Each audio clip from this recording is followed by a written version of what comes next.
विधानसभा चुनाव की सरगर्मियां जोरों पर हैं। टिकट वितरण के बीच पार्टियों में दल बदल का सिलसिला जारी है। वाराणसी में संवाददाता अभिषेक सिंह ने बीजेपी नेताओं से बात कर हाल ही में बीजेपी छोड़ने वाले कैबिनेट मंत्री स्वामी प्रसाद मौर्य के बारे में बात की।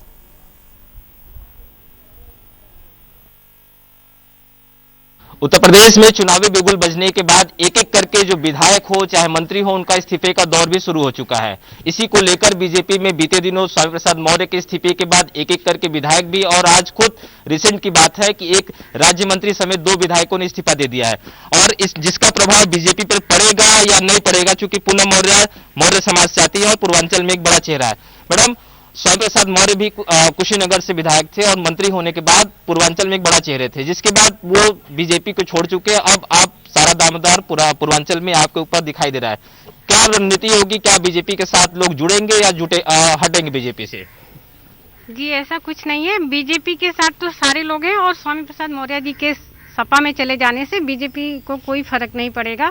और अभी भी हमारे साथ सैनी समाज, मौर्य समाज बीजेपी के साथ है और हम लोग सब लोग मिल करके फिर से बीजेपी की सरकार लाएंगे और अपने सरकार को आगे बढ़ाने का हम लोग और उनको जोड़ने का, लोगों को जोड़ने का और सरकार को आगे बढ़ाने का काम करेंगे। इस्तीफों की झड़ी लगी, आज भी, कल 6, आज 3 फिर। उससे कोई प्रभाव नहीं पड़ता। वो लोग ऐसे हैं, इतने साल उन लोग भाजपा में रहने के बाद आज उनको एहसास हो रहा है कि भाजपा सरकार ने दलितों के लिए कुछ नहीं किया है, और जबकि वही एक ऐसी सरकार है जो दलित किसानों और उनके सम्मान के लिए, उनके हक के लिए, उनको आगे बढ़ाने के लिए लड़ रही है, आगे आ रही है। और फिर भी आज उनको एहसास हो रहा है, इतने साल से नहीं एहसास हुआ। मैं तो यही कहूँगी कि वो ऐसे ही दल बदलू लोग हैं और वो जिस दल में जा रहे हैं उसका भी भरोसा नहीं कि आगे उसको भी छोड़ के किसी और में चले जाएंगे। क्या प्रभाव पड़ता हुआ दिखाई देगा एक के बाद एक विधायक?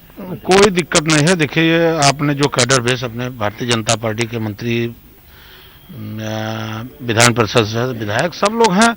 अब ये लोग बसपा छोड़कर आए थे, अब इनको कहीं ना कहीं कुछ लगा होगा। अपना 5 साल तो इन लोगों को पहले जाना चाहिए था, छोड़ देना चाहिए। लेकिन हमारी पार्टी को कोई असर पड़ने वाला नहीं है। पार्टी में और उत्साह है और ये लोग जहां से लड़ेंगे अब वो तो समय बताएगा। लेकिन हम लोगों के लिए अच्छा हो गया कि ये लोग जल्दी से खाली कर दें, तो हम लोग फिर दूसरा अपना विधायक बनाकर, प्रत्याशी बनाकर जिता लें। सभी विधायकों और मंत्रियों का ये आरोप है कि पार्टी में उपेक्षा होती थी, पिछड़ों समाज की सुनी नहीं जाती थी। क्या पिछड़ा समाज बीजेपी का साथ छोड़ेगा? बिल्कुल भी नहीं छोड़ेगा। पिछड़ा समाज पूरी मजबूती के साथ और पूरी दमदारी से जो है वो भारतीय जनता पार्टी के साथ रहेगा। और ये लोग जो लोग कह रहे हैं कि पिछड़ों और दलितों का सम्मान नहीं हुआ है, ऐसा कहीं कुछ नहीं है। ये अवसरवादी और जो है परिवारवादी लोग हैं, जिनकी सही जगह जो है वो समाजवादी पार्टी ही है और कोई पार्टी ऐसी नहीं हो सकती है, क्योंकि इन लोगों ने सिर्फ अपने लिए किया। स्वामी प्रसाद जी कहते हैं कि पिछड़ों और दलितों का सम्मान नहीं हो रहा है, वो भी तब जब खुद कैबिनेट मंत्री बन गए, उनके बेटे को विधायक बनाने का प्रयास किया गया। उनकी बेटी जो है वो जो है लोकसभा सांसद रही और उनकी बहू जो कि इस समय ब्लॉक प्रमुख भी है। इतने के बाद भी वो किस सम्मान की बात अभी कर रहे हैं? ये सब अवसरवादी लोग हैं और इन्होंने अपनी कमी छुपाने के लिए ये भारतीय जनता पार्टी का साथ छोड़े, क्योंकि इनका टिकट आने वाले समय में कट सकता था, इसलिए। चुनाव की